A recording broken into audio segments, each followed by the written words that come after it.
My name is Arlee Titel. I was diagnosed with ALS in July of 2018. I was diagnosed with upper and lower motor neuron ALS. And I did go down to the hospital when I found out that I couldn't write or anything no more, so I went down and was checked out. And it didn't take too long and they diagnosed ALS.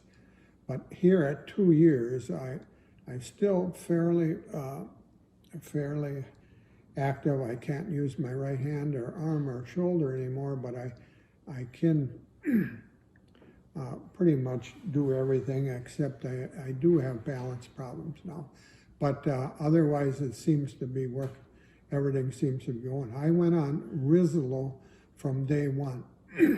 I'm now on a trial at Froedtert for liquid Radicava, and I've been on that 2 months and there hasn't been any side effects at all. So I'm kind of happy about that, hopefully there. And I'm kind of excited about these couple new things that are coming up, especially Nurown, because they're in stage 3 trial. I did volunteer for it, but it was full. But that should be done in October or November this year, and I can't wait to see the results of that, because that looks pretty promising too. Otherwise, not too much has changed. I did fly for 50 years, smaller airplanes, and I was a commercial pilot, but I had to give that up when I was diagnosed because I couldn't use my right arm and stuff anymore. So I kind of switched to working on tractors and doing that type of stuff because we have a lot of property to cut, stuff like that. I don't know what else to say. That's good. Okay. Oh, you start? Okay. My name is Sharon. I'm Arlee's wife. I think the easiest way for me to talk about the journey that we're taking together is how I felt those first few days. Personally, I'm someone who has a glass that's half full. Unfortunately, after the beginnings of the journey to find out what the diagnosis was for sure, I didn't have a glass. It was broken. Things that seemed like the future, it wasn't there anymore. The future was tonight or in the morning. I've been a self-sufficient and fairly confident individual, and immediately you start feeling zero. You're neither one. I feel okay in a technical competency. I'm a registered nurse, and I practiced for 50 years, all the time Arlee was flying, I guess. But the component that I did not have any apparent competency in was the emotional journey. It was just fear of the unknown.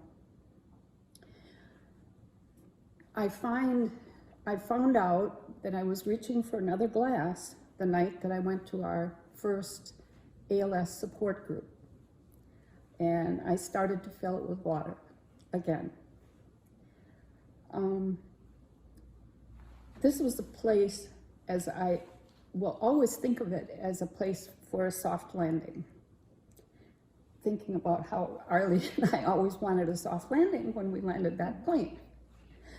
The journey itself is like a roller coaster. You're up and down, and it's a real ride. But I also think that it has a lot of blessings in it. We get such an amount of support that we'd never needed before. I didn't know it was possible to have it there. The world, it seems right now, looks a little dark with everything that's going on.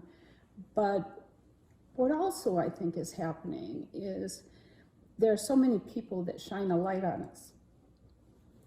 We don't probably realize it at the time, and probably don't have an appreciation all the time, but what I look toward is there are 5 things, these are not in an order, but there are 5 things that I think is part of that light.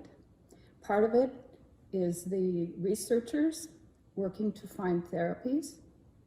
Another part is people working to move the research system ahead so that more help can be available. There are a lot of people raising the awareness and money to help defeat the disease. We also have so much support from our ALS community, and you learn there is a whole community out there. And then, as I said, these aren't in any one order, but it's all the support we get from family and friends, and those we haven't met yet. The world changed for us when the diagnosis of ALS came through.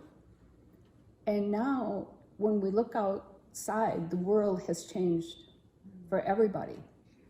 And even though that everybody doesn't know us, we are aware of what is happening.